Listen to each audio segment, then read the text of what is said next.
think about having a garden, what kind of plants do you think about? Um, I think many people um, have the idea of having, the English cottage garden. Nothing wrong with that. Um, I do have a few roses myself, and I like them a lot. That's a new little baby I just put in a few weeks ago. Little bare root guy. Um, but what happens? This rose is ever blooming, so he'll continue to bloom throughout the season. Um, but a lot of plants like this Jersey over here did a nice job blooming this year, even though someone pinched a flower head. They bloom and then they're done. So when that is a why that is a problem, I should say, is what do our pollinators do when the plants are done blooming? Um, so I'm just showing a few things. It's obviously my garden isn't super neat because I've been experimenting with using some different kinds of, gardening practices um, to see what kind of results can be achieved with very little money. In general, I would say pretty good for plant health. So, I would encourage it. But going back to what happens, when we have things that bloom and then we don't have anything else that's going to bloom, is, we make our pollinators move on. And really what we want to do is make life a lot easier for them.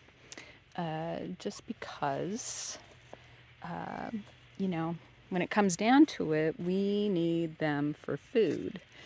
Um, you know, Pretty much all of our plants that we depend on for our food supply require pollination,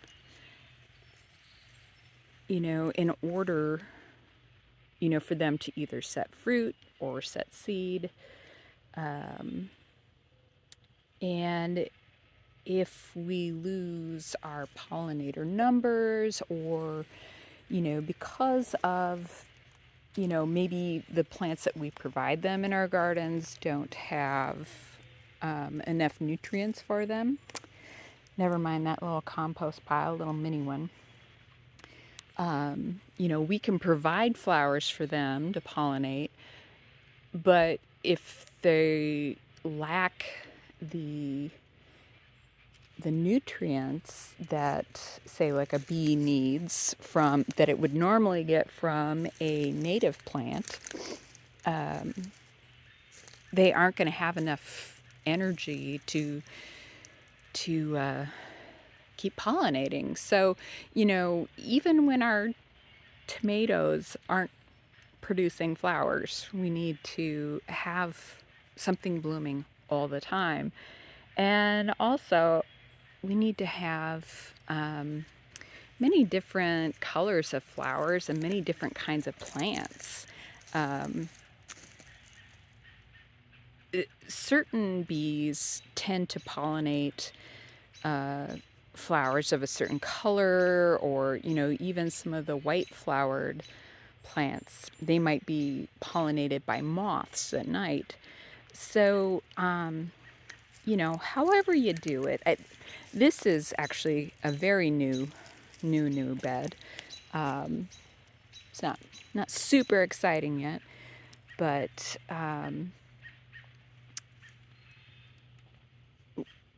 just always have something blooming. The other thing about having all sorts of different plants is we can kind of help prevent kind of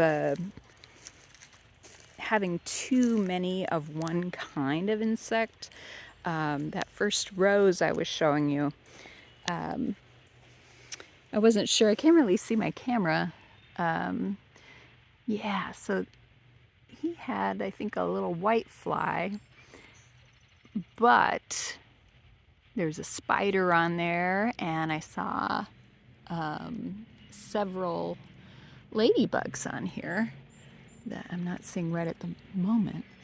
But so when we spread out the kind of plants that we have in our garden, we're less likely to have an overabundance of, say, you know, like spider mites or scale or whatever. We kind of spread out the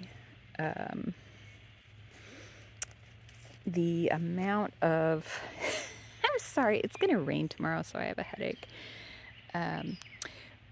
We don't have as much of a chance of what do you call those?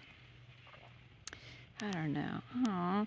Yeah, this spirea has to go, but I'm having fun watching the bees on it.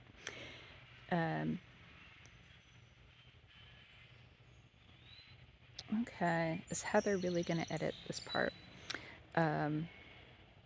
It's easier to control pests using other insects when we don't have too much of one kind of thing.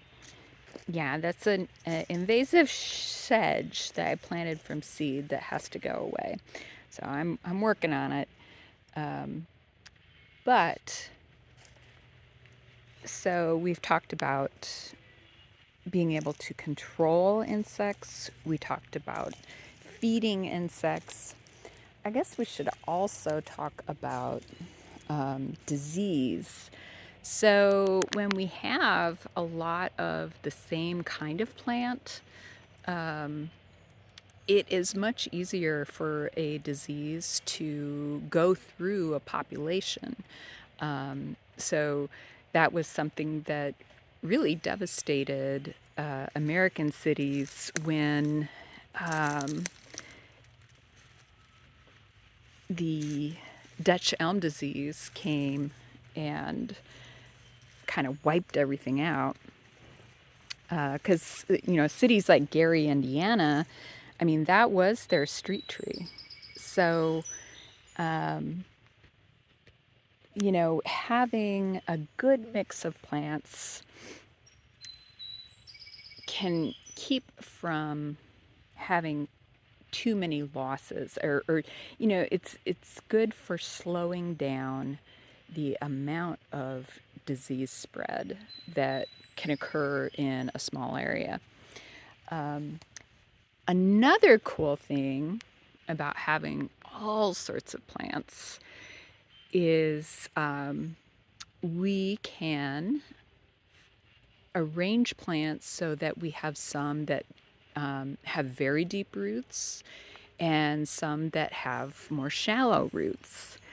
When we plant too many plants with shallow roots, they can begin to compete with tree roots, or indeed, some trees do have fairly shallow roots, like maples. And so and a really good example of, something that is I see a lot is when the grass is mown very short around maple trees, the maples already have fairly shallow roots, and they're fairly close to the surface, even for any kind of tree. But the taller you mow the grass, the deeper grass roots grow. And so when we mow too short, that also encourages short roots. So by having taller grass, usually like on a mowing deck, there's a setting like 5 inches. Or I don't know if it's actually 5 inches, but it's what I always mowed at. And it does a really good job of shading the ground. And and then that way the maple roots don't get stressed out, and the soil stays shaded so moisture doesn't evaporate out as quick. Another really cool thing about having different kinds of plants, especially when it comes to trees and shrubs, is different woody plants have different mycorrhizal fungi associations. And really, the only tree that doesn't form associations with other plants would be junipers. People often call them cedars, but it's Juniperus virginiana. And there is one back over there, but it's not special. And so even though, like, say, like a oak and a maple might have different associations, those associations can still join up. And so the trees in an area can share resources in a much wider geographic area. So, especially when moisture or nutrients are at a premium, having different kinds of plants associating with each other underground is going to help more of them survive. So, and another thing, going back to kind of root associations, which it's not totally on the subject, but so not all trees have tap roots. I guess I can't really get a good picture of it right now. We have, I think the tallest tree on our property is actually a shagbark hickory. And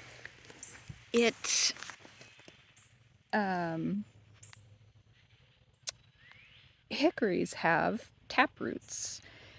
And so what a taproot does is it can travel underground, straight down, for great distances to tap into a water source or collected water, whatever. And what they do is, this is kind of a weird thing, is they bring up water and then they flush it out to the surrounding soil so that their capillary roots can take it up. And the cool thing is by helping themselves, they're helping all the other plants get their resources. So, if we just plant maples, whether, it's at our homes or our streets, we're kind of missing out on having some trees that can help other trees. And so what was the other things? So we have pollinators, we have roots, we have disease. I think too, just, for us, like people wise, I think we like to see things flowering. And at least I do. And you don't have a sense of like, oh, well, the garden's done. There's just always something happening. And so, once again, as far as like planting a garden, I'm not a very good garden designer, but I am really good at getting plants to grow. So, in order to, kind of get your garden started and figuring out what to plant, so that you don't have everything flowering at once, um, go to the library. They have like a bajillion books on gardening, and see what you like. And then not only that, you can check with, your, um, what are they called? We have Purdue, like the land grant colleges have extension programs in each state. And you can contact your extension office and see if they have any literature on the type of plants that do well in your area. So anyway, just another thought on planning your garden out. So have a great day.